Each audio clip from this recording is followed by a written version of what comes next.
ಹರೇ ಶ್ರೀನಿವಾಸ. ಎಲ್ಲ ಅಧ್ಯಾತ್ಮ ಬಂಧುಗಳಿಗೆ ನನ್ನ ನಮಸ್ಕಾರ. ನಾಳೆ ಬುಧ ಬೃಹಸ್ಪತಿ ಪೂಜೆ. ನಾಳೆ ಬುಧವಾರ ಬುಧ ಮಂಡಲವನ್ನು ಹಾಕ್ಕೊಂಡು ಬುಧ ಪೂಜೆಯನ್ನು ಮಾಡಬೇಕು. ಗುರುವಾರ ಗುರುಮಂಡಲವನ್ನು ಹಾಕ್ಕೊಂಡು ಪೂಜೆ ಮಾಡಬೇಕು. ಶ್ರಾವಣ ಮಾಸದಲ್ಲಿ ನಾವು ನವಗ್ರಹ ಪೂಜೆಗಳನ್ನು ಮಾಡ್ಕೊಂಡು ಬರ್ತಿರ್ತಕ್ಕಂಥ ರೀತಿ. ಆದರೆ ನಾಳೆ ಬುಧ ಬೃಹಸ್ಪತಿ ಪೂಜೆ ಸಂಪ್ರದಾಯವಾಗಿ ಬಂದಿರೋದ್ರಿಂದ ಬುಧ ಮಂಡಲ ಮತ್ತು ಗುರುಮಂಡಲವನ್ನು ಒಟ್ಟಿಗೆ ಹಾಕ್ಕೊಳ್ಬೇಕು. ಒಟ್ಟಿಗೆ ಹಾಕ್ಕೊಂಡು ಬುಧವಾರ ಮತ್ತು ಗುರುವಾರಗಳಲ್ಲಿ ಬುಧ ಬೃಹಸ್ಪತಿ ಎರಡನ್ನು ನಾವು ಪೂಜೆ ಮಾಡಬೇಕು. ಇದರಿಂದ ಬುಧತ್ವವನ್ನು ಗುರುತ್ವವನ್ನು ನಮಗೆ ಕೊಡ್ತಾರೆ. ಈ ಪೂಜೆಯ ವಿಧಾನ ಹೀಗಿದೆ. ಬುಧವಾರ ಯುಕ್ತಾಯಾಮ್ ಶುಕ್ಲಾಷ್ಟಮ್ಯಾಂ ಬುಧಾಷ್ಟಮಿ ವ್ರತಂ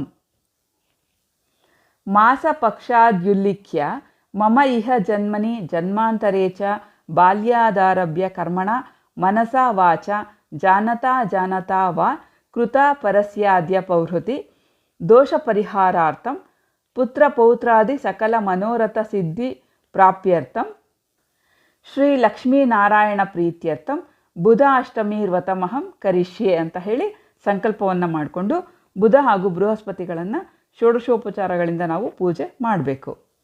ಮೊದಲು ಬುಧನಿಗೆ ಧ್ಯಾನ ಆವಾಹನೆಯನ್ನು ಮಾಡಬೇಕು. ಅನಂತರ ಆಸನಾದಿಗಳನ್ನು ಕೊಟ್ಟು ಪೂಜೆ ಮಾಡಬೇಕು.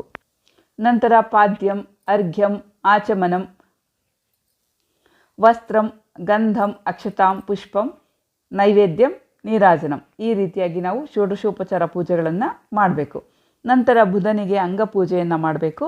ಬುಧಾಯ ನಮಃ ಪಾದೌ ಪೂಜೆಯಾಮಿ ಸೋಮಪುತ್ರಾಯ ಜಾನುನಿ ತಾರಕಾಯ ಕಟಿಂ ರಾಜಪುತ್ರಾಯ ಉದರಂ ಇಲಪ್ರಿಯಾಯ ಹೃದಯಂ ಕುಮಾರಾಯ ವಕ್ಷಸ್ಥಳಂ ಪುರೂರವ ಪಿತ್ರೆ ಬಾಹೋ ಸೋಮಸುತಾಯ ಸ್ಕಂದೌ ಪೀತವರ್ಣಾಯ ಮುಖಂ ಜ್ಞಾನಾಯ ನೇತ್ರೆ ಬುಧಾಯ ಮೂರ್ಧಾನಂ ಸೋಮಸೂನವೇ ಸರ್ವಾಂಗಂ ಪೂಜೆಯಾಮಿ ಅಂತ ಹೇಳಿ ಅಂಗಪೂಜೆಯನ್ನು ಮಾಡಿ ನೈವೇದ್ಯ ಆರತಿಯನ್ನು ಮಾಡಬೇಕು. ಮತ್ತು ಬುಧನಿಗೆ ಮಂಡಲದಲ್ಲಿ ಹೆಸರು ಕಾಳನ್ನು ಇಡಬೇಕು. ಗುರುವಿಗೆ ಕಡಲೆಬೇಳೆಯನ್ನು ಇಡಬೇಕು. ನಂತರ ಬುಧ ಸ್ತೋತ್ರವನ್ನು ಹೇಳಬೇಕು. ಸೂರಿ ಸಂಪ್ರಾಪ್ಯ ಶ್ರೀನಾರಾಯಣ ಪ್ರಿಯ ಬುಧನೇ ನಮೋ ನಮೋ ನಮೋ ನಿನಗೆ. ಸೂರಿ ಪ್ರಿಯಕರ ವಿದ್ವಾನ್ ನಮೋ ಎನ್ನ ಕುಂದು ನೀಗಿಸಿ ಪೊರೆ ಮಹಾದ್ಯುತಿಯೇ ಪ್ರಿಯಾಂಗು ಕಲಿಕಾ ಶ್ಯಾಮ ರೂಪಿಯೇ ಚಾರ್ವಾಂಗ ಬುಧನೇ ನಿನಗೆಣೆಯುಂಟೆ ಸೌಮ್ಯನೇ ಸೌಮ್ಯ ಗುಣವಂತನೇ ನಮೋ ಶಶಿಸುತ ದಯದಿಂ ಪಾಲಯ ಮಾಂ.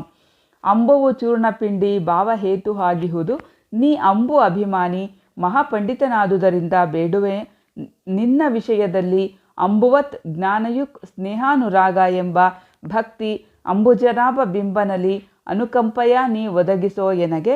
ಅಂಬ್ರಣೀಪತಿ ಶ್ರೀ ವ್ಯಾಸಗೆ ಪ್ರಿಯನೇ ಮೂರ್ಲೋಕದಿ ಖ್ಯಾತ ವಿಧಿಕುಲ ಪ್ರವರ ನೀ ಬುದ್ಧಿ ಗಾಂಭೀರ್ಯದಿ ಶ್ರೇಷ್ಠನೆಂದು ಮಾಲೋಲ ಆತ್ಮಜ ನಿನ್ನನು ಬುಧನೆಂದು ನಾಮಕರಣವ ಮಾಡಿದನು. ಹೇಮಗರ್ಭನ ಪಿತ ಪ್ರಸನ್ನ ಶ್ರೀನಿವಾಸ ಪೂರ್ಣ ಹೊಳೆಯುತಿಹ ನಿನ್ನಲ್ಲಿ ನಾಮಾತ್ಮಿಕ ಉಷ ಶನಿ ಕರ್ಮಪ ಮೊದಲಾದವರಿಗೆ ಅವರ ಬುಧನೇ ನಮೋ ನಮೋ ಈ ಸ್ತೋತ್ರವನ್ನು ಹೇಳ್ಕೊಳ್ಬೇಕು. ಬುಧ ಬೃಹಸ್ಪತಿಗೆ ಮೊಸರನ್ನವನ್ನು ನೈವೇದ್ಯ ಮಾಡಬೇಕು. ಸೋದರ ಮಾವ ಅಥವಾ ಸೋದರ ಅಳಿಯನಿಗೆ ಭೋಜನವನ್ನು ಮಾಡಿಸೋದು ವಿಶೇಷ ಪುಣ್ಯ. ನಂತರ ಹೆಸರು ಕಾಳುಗಳನ್ನು ಬ್ರಾಹ್ಮಣರಿಗೆ ದಾನ ಮಾಡಬೇಕು.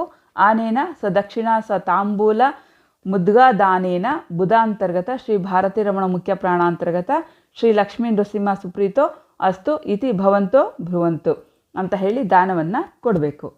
ನಂತರ ಬೃಹಸ್ಪತಿ ಪೂಜೆಯನ್ನು ಕೂಡ ನಾಳೆನೇ ಮಾಡಿಕೊಳ್ಬೇಕು. ಬುಧನ ಪಕ್ಕದಲ್ಲಿ ಬೃಹಸ್ಪತಿ ಮಂಡಲವನ್ನು ಹಾಕ್ಕೊಂಡು ಮಾಡಬೇಕು.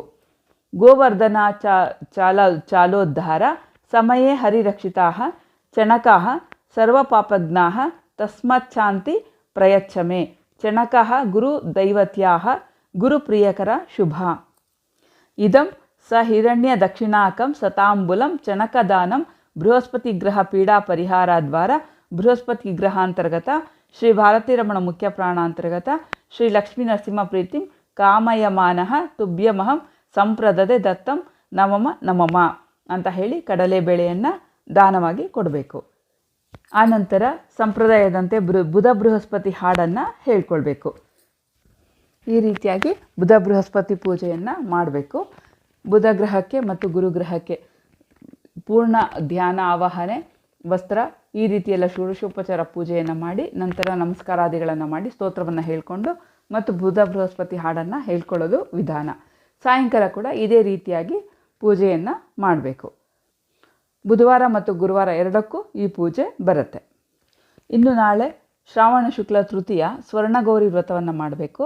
ಈ ದಿನ ಸ್ವರ್ಣಗೌರಿ ವ್ರತವನ್ನು ಮಾಡಿ ಕನಿಷ್ಠ ಒಬ್ಬ ದಂಪತಿಗಳಿಗಾದರೂ ವಾಯನ ದಾನವನ್ನು ಕೊಡಬೇಕು. ಮತ್ತು ನಾಳೆ ದಿನ ಇಭರಾಮಪುರದ ಅಪ್ಪಾವರು, ಇವರು ರಾಯರ ಅಂತರಂಗ ಭಕ್ತರು, ಇವರ ಆರಾಧನೆ ನಾಳೆ ಇದೆ. ಇವರು ಜಗತ್ಪ್ರಸಿದ್ಧರಾದಂತಹ ಶ್ರೀ ರಾಘವೇಂದ್ರ ತೀರ್ಥ ಗುರು ಸಾರ್ವಭೌಮರ ಮಹಿಮೆಗಳನ್ನು ಸಂಪೂರ್ಣವಾಗಿ ತಿಳಿದುಕೊಳ್ತಕ್ಕಂಥ ಸಾಮರ್ಥ್ಯ ಉಳ್ಳವರಾದ್ದರಿಂದ ಇವರಿಗೆ ಶ್ರೀ ರಾಘವೇಂದ್ರ ಚಿತ್ತಜ್ಞ ಅಂತ ಹೇಳಿ ಹೆಸರು ಬಂದಿತ್ತು. ಇವರಿಗೆ ಪರಿಮಳಾಚಾರ್ಯರು ಅಂತ ಕೂಡ ಹೆಸರು ಬಂದಿತ್ತು. ಅಪ್ಪ ಅವರು ಸ್ನಾನ ಮಾಡಿದರೆ ಸುತ್ತಮುತ್ತಲಿನ ಪ್ರದೇಶದಲ್ಲಿ ದಿವ್ಯವಾದ ಪರಿಮಳದ ವಾಸನೆ ಬರ್ತಿತ್ತು. ಹಾಗಾಗಿ ಇವರಿಗೆ ಪರಿಮಳಾಚಾರ್ಯರು ಅಂತ ಹೇಳಿ ಕರೀತಿದ್ರು. ಒಂದು ಬಾರಿ ಶ್ರೀ ಅಪ್ಪ ಅವರು ದಕ್ಷಿಣ ಭಾರತದ ಯಾತ್ರೆ ಸಮಯದಲ್ಲಿ ಕಾವೇರಿ ಸ್ನಾನಕ್ಕೆ ಅಂತ ಹೇಳಿ ಶ್ರೀರಂಗಪಟ್ಟಣ ನಗರಕ್ಕೆ ಬಂದಿರ್ತಾರೆ. ಆಗ ಅಲ್ಲಿ ಕೆಲವು ಕುಹಕಿಗಳು ಅಪ್ಪ ಅವರು ಯಾವುದೋ ದ್ರವ್ಯ ಧಾರಣೆ ಮಾಡಿಕೊಂಡು ಜನರಿಗೆ ತಪ್ಪು ಗ್ರಹಿಕೆ ಮಾಡ್ತಿದ್ದಾರೆ ಅಂತ ಹೇಳಿ ಅವ್ರನ್ನ ಪರೀಕ್ಷೆ ಮಾಡೋಕ್ಕೆ ಮುಂದಾಗ್ತಾರೆ. ನೀವು ಸ್ನಾನ ಮಾಡಿದಾಗ ಪರಿಮಳದ ವಾಸನೆ ಬರುತ್ತೆ ಅಂತ ಕೇಳಿದ್ದೀವಿ, ಅದನ್ನು ನೀವು ಈಗ ಕಾವೇರಿ ನದಿಯಲ್ಲಿ ಸ್ನಾನ ಮಾಡಿ ತೋರಿಸಿ ಅಂತ ಹೇಳಿ ಹೇಳ್ತಾರೆ.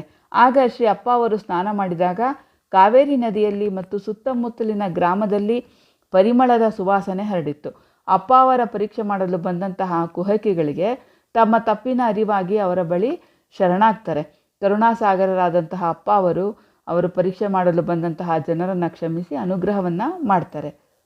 ಶ್ರೀ ಅಪ್ಪ ಅವರಿಂದ ಅನುಗ್ರಹಿತರಾದಂತಹ ದಾಸರು ಮತ್ತು ಜ್ಞಾನಿಗಳು ಸುರಪುರದ ಆನಂದ ದಾಸರು, ಶ್ರೀ ಗುರು ಜಗನ್ನಾಥ ದಾಸರು, ಶ್ರೀ ವಿದ್ವಾನ್ ಎಲೆಮೇಲೆ ಹೈಗ್ರೀವಾಚಾರ್ಯರು, ಶ್ರೀ ವಿಜಯರಾಮಚಂದ್ರ ದಾಸರು, ಜಯೇಶ ವಿಠ್ಠಲರು, ಶ್ರೀ ಕಾರ್ಪರ ನರಹರಿದಾಸರು, ಮುದ್ದು ಭೀಮಾಚಾರ್ಯರು, ಬೇಲೂರು ಕೇಶವದಾಸರು, ಯೋಗಿ ನಾರಾಯಣಾಚಾರ್ಯರು, ಶ್ರೀ ಇಂದಿರೇಶ ಅಂಕಿತ ಉಳ್ಳಂತಹ ದಾಸರು, ಹೀಗೆ ಇನ್ನೂ ಅನೇಕ ಯೋಗಿ ಜ್ಞಾನಿಗಳು ದಾಸರು ಇವರಿಂದ ಅನುಗ್ರಹವನ್ನು ಪಡೆದಿದ್ದಾರೆ.